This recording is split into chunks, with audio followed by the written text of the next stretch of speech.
Yeni bir videodan daha herkese merhaba, ben Sefa Kandemir. Yeni Toyota BZ4X. Evet, ismini ilk duyduğunuzda Elon Musk'ın çocuğunun isminden hallice bir şeymiş gibi gelebilir. Fakat hayır, bu isim Toyota'nın yepyeni elektrikli otomobiline ait. Gerçi sadece Toyota'nın demek ne kadar da doğru, onu da bilmiyorum. Haydi gelin yeni Toyota BZ4X hakkında bilmeniz gereken her şeyi ve gerçekten satın almaya değer mi sorusuna hep birlikte cevap bulalım. Videoya geçmeden önce bizi abone olmadan takip eden sevgili izleyicilerimize kanalımıza abone olup videoyu beğenip sevdikleriyle paylaştıkları için şimdiden teşekkür ediyorum.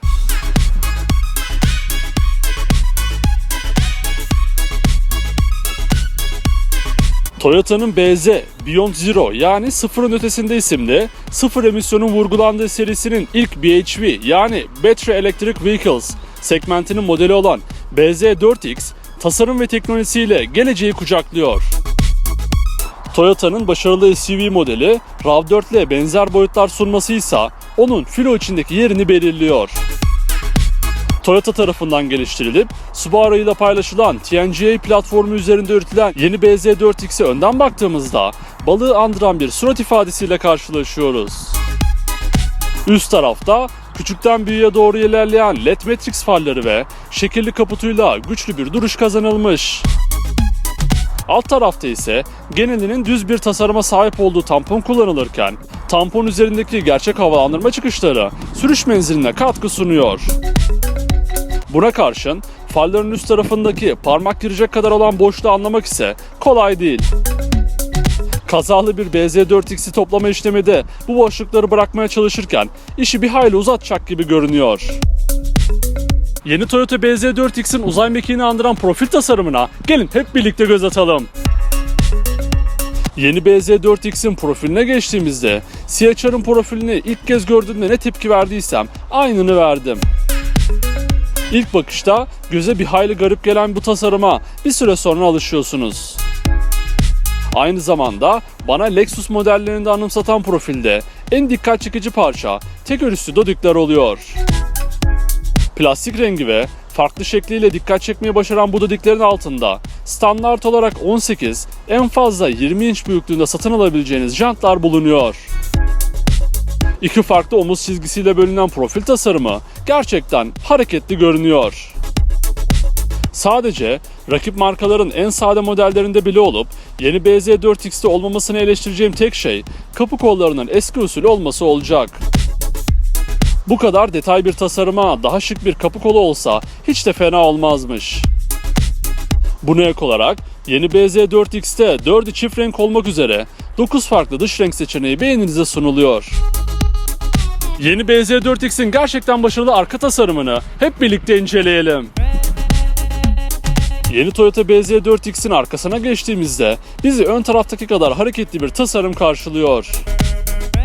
Neredeyse coupe SUV formuna yakın olan eğik arka cam ve onun üstündeki cesur spoiler arka tarafta ilk dikkatimizi çeken detay oldu.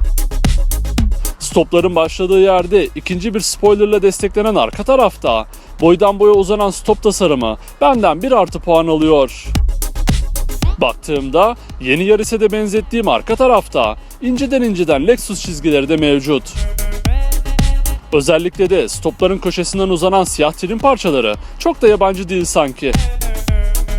Alt tarafta ise bir elektrikli otomobilde gördüğüm en şık tampon tasarımını görüyoruz. Gerçek difüzör detayları ve sahte havalandırma çıkışlarıyla bu tampona da bir yıldız veriyorum. Yeni Toyota BZ4X boyutlarıyla CSUV segment değerlerini yakalıyor. Yeni BZ4X 4690 mm ile yeni RAV4'ten 90 mm daha uzun, 1850 mm ile yeni RAV4'ten 5 mm daha dar ve 1650 mm ile yeni RAV4'ten 10 mm daha alçak boyutlar sunuyor. Dingil mesafesinde ise 2850 mm ile yeni RAV4'ten 160 mm daha uzun boyuta sahip. Peki benim gördüğümde oldukça şaşırıp yeni BZ4X'e satın alıp almama konusunda büyük rol oynayacak iç mekanda bizi neler bekliyor? Öğrenmeye hazır mısınız? Yeni BZ4X'in kapılarından geçip iç mekana ulaştığınız anda bir durup kalıyorsunuz.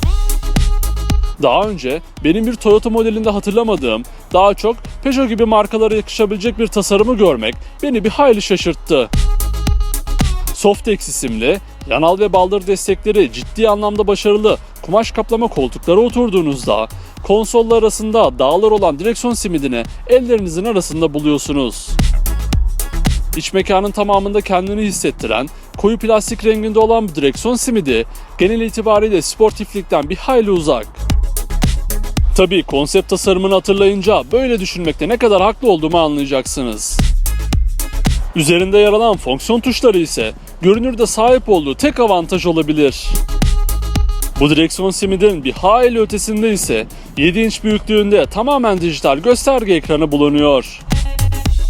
Renkleri, teması ve animasyonlarıyla biraz retro görünen bu ekran üzerinden araçla ilgili tüm bilgilere anlık olarak erişebiliyorsunuz. Konsolun ortasında ise standart olarak 12 inç büyüklüğünde gelen dokunmatik multimedya ekranı bulunuyor. Dokunmatik hassasiyeti, işlevselliği ve temasıyla bugüne kadarki en başarılı Toyota multimedya ekranı olan bu sisteme de 1+ puan veriyorum. Buna ek olarak bu ekran üzerinden Apple CarPlay ve Android Auto bağlantılarına da erişebiliyorsunuz. Ayrıca hem dokunmatik hem de basit tuşların eklenmesi de kullanımı kolaylaştırmış. Klima kontrol ünitesinde de tamamen dokunmatik sisteme geçiş yapmayan BZ4X, yarı dokunmatik, yarı tuşlu düzenle bizi memnun etti. Konsolun ortasına geldiğimizde ise tamamı piyano siyahı rengindeki alanı görüyoruz.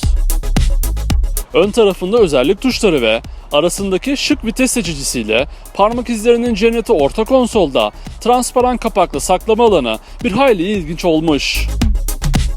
2 katlı olan orta konsolun alt katında da saklama alanının yanı sıra 2 adet USB-C bağlantı noktası ve 1 adet 12 volt soket girişi bulunuyor. Konsolun gerisinde ise sürgülü kol dayamanın altında 2 adet bardaklık ve büyükçe bir saklama alanına yer verilmiş.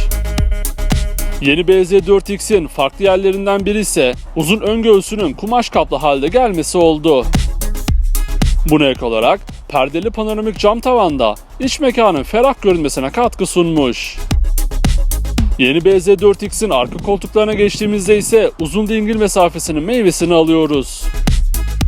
Ön taraftakinin aksine yanal ve baldır desteklerinden yoksun olan arka koltuklarda çocuk koltuğunu takmak için Isofix bağlantı noktası mevcut. Buna ek olarak orta konsol üzerinde arka koltuk ısıtma tuşları, 2 adet USB bağlantı noktası ve havalandırma çıkışlarına yer verilmiş.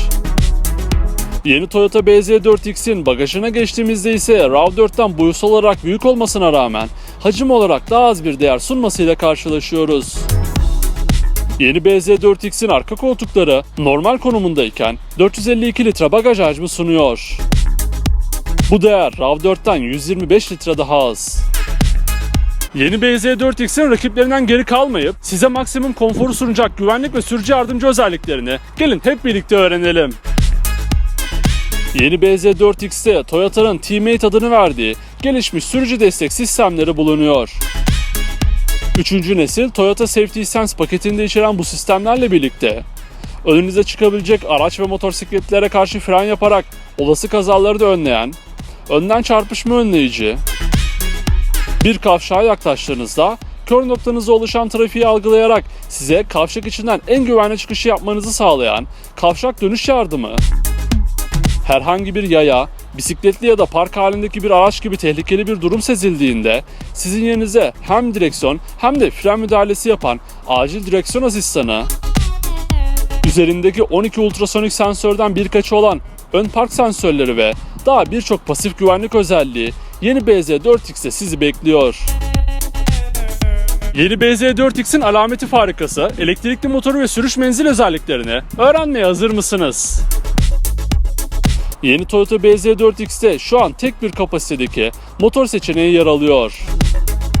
150 kW'lık elektrikli motorla desteklenen yeni BZ4X, toplamda 204 beygir güç, 265 Nm tork üretiyor. 0-100 hızlanma verisi ise 8.4 saniye. Tabii bu değerler önden çeker BZ4X için geçerliydi. Eğer bütçeyi biraz daha aşıp 4 tekerden çekiş sistemine sahip bir BZ4X satın alırsanız yine 150 kW'lık bir motora sahip olacak fakat güç değerleriniz 217,5 beygir, 336 Nm tork olarak değişecek. 0-100 hızlanmanız ise 7.7 saniyeye düşecek. Sahip olduğu 71.4 kW'lık bataryalarla 450 km uzunluğunda sürüş menzili sunan yeni BZ4X, özellikle soğuk hava performansı konusunda da bir hayli iddialı. Buna ek olarak menzili daha verimli halde kullanmanızı sağlayan tek pedal sürüşü, yani ayağınızı gazdan çektiğinizde otomatik fren yapma özelliği de yeni BZ4X'te mevcut. Yeni Toyota BZ4X Avrupa'da çok yakın zamanda 39.990 Euro'dan başlayan fiyatıyla alıcılarını bulacak. Yeni Toyota BZ4X'in baştan sona bilmeniz gereken tüm özellikleri bu şekildeydi. Ben BZ4X'i beğendiğimi söyleyebilirim. Fakat geçtiğimiz birkaç haftadır incelediğimiz elektrikli otomobiller arasında hangi sıraya koyarım bilmiyorum. Peki sizin yeni BZ4X'i satın alma konusundaki düşünceleriniz neler? Aklınıza takılan her şeyi ve yeni BZ4X hakkındaki düşüncelerinizi yorumlar kısmında bizimle paylaşabilirsiniz. Ayrıca sonraki videolardan anında haberdar olabilmek için kanalımıza abone olmayı, videoyu beğenmeyi ve sevdiklerinizle paylaşmayı unutmayın. Bir sonraki videoda görüşmek üzere. Kendinize iyi bakın. Sağlıcakla kalın.